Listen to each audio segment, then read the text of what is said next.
Ladies and gentlemen, I am SidAlpha. There has been an interesting development of circumstances over the past 15 years in gaming culture and design. It is in regards to how difficult a game is and how much enjoyment one can have when faced with a challenging game. Over the years, we've seen the introduction of more and more game mechanics that help to make it easier for the player to emerge victorious in a wider variety of genres.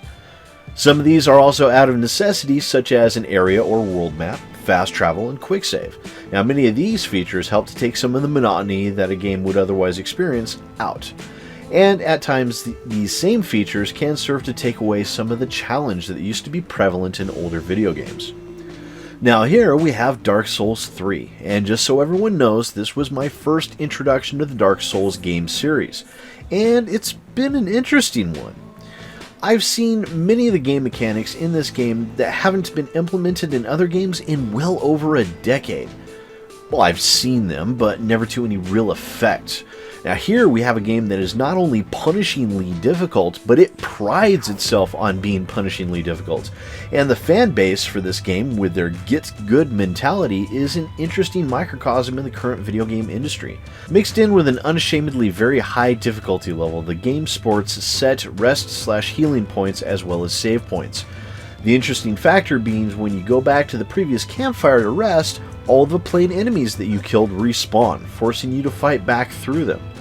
That's right, guys, the game doesn't want to make it easy on you, and it shows here. Not to say the game is bad, no, quite the contrary. I find it to be a relieving breath of fresh air to see a game that is exceptionally difficult, but in such a way as to never really be boring or cause you to lose focus for very long. Now, there are plenty of games out there that are horrendously difficult in their own right, but many of those use mechanics such as permadeath, one-shotting, and the good old-fashioned bullet sponge in order to artificially increase the difficulty of their games. The developers here managed to ramp up the difficulty without these stereotypical inflations, keeping the action interesting and keeping the player engaged and entertained. Now, I'm not too ashamed to admit that I got stuck on the first boss for close to 20 minutes, getting my ass handed to me in spectacular fashion before I went Leroy Jenkins on his ass and managed to finish him off. But that type of thing really epitomizes the enjoyment to be had in games like this, and that is the sense of accomplishment one feels when they defeat an enemy with no cheat codes and no lowering the difficulty. Especially if it's a boss that just spent the last half hour making you his personal bitch. Now, the gameplay is smooth and interesting overall, however I did note that the game does not handle camera motions with keyboard and mouse very well. The slow panning that the controller offers allows the game to keep up and not quite feel so jagged at times. Now, the keyboard and mouse is functional, but I definitely highly recommend rebinding your keys, as some of the default key bindings are really counterintuitive for proper layout. However, they do allow you to rebind the keys, so that's really not much of a concern. Now, the button mapping for the controller is also somewhat different than I would have expected and caused me to constantly hit the wrong ones until I went through and customized that layout as well. And after that, the gameplay became a lot simpler. Now, as for the graphics though, guys, it looks quite good. It really does. However, bear in mind that this game is a console port and it shows that. The graphics are good, but not quite up to current AAA standards on PC. The interfaces show clearly that this game was designed for the console, and the keyboard and mouse were more of an afterthought than anything else.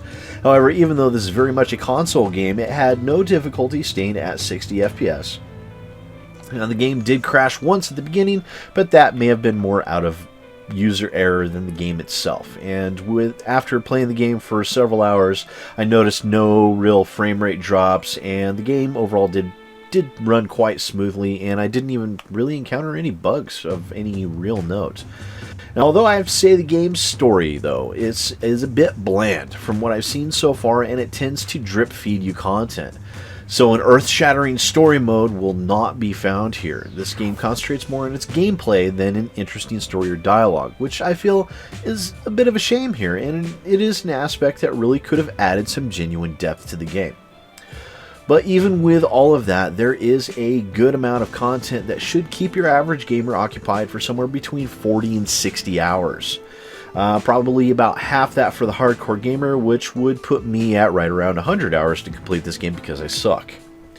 But to sum up, guys, Dark Souls 3 is a really good game for what it does, which is to offer interesting gameplay mechanics and just horrifically challenging fights. Like I said, it makes no apologies for being punishingly difficult, nor should it. The lack of any meaningful story does hold the game back a bit in my eyes, but this really isn't intended to be a rich story environment, so take that for what you will, because it's readily apparent to my eye that this is definitely not the game for everyone. But if you are a fan of difficult games done extremely well, then Dark Souls 3 is for you. Just so you guys know, it is on Steam right now for $60 or your regional equivalent. Thanks again for watching, boys and girls, and don't forget to hit that save point, subscribe button. And once again, I am SidAlpha, and I'll see you next time. Hi there, boys and girls, thanks for checking my video out. If you liked what you saw, don't forget to hit that like button and maybe even that subscribe button. Trust me, it works really good. Don't forget to share with your friends, and if you're interested in following me on Twitter and Facebook, the links for that are in the description down below. I also have a Patreon if you're interested in helping to support the growth of my channel, and the link for that is down below as well. And once again, thanks for watching and supporting my channel, guys. I really appreciate it.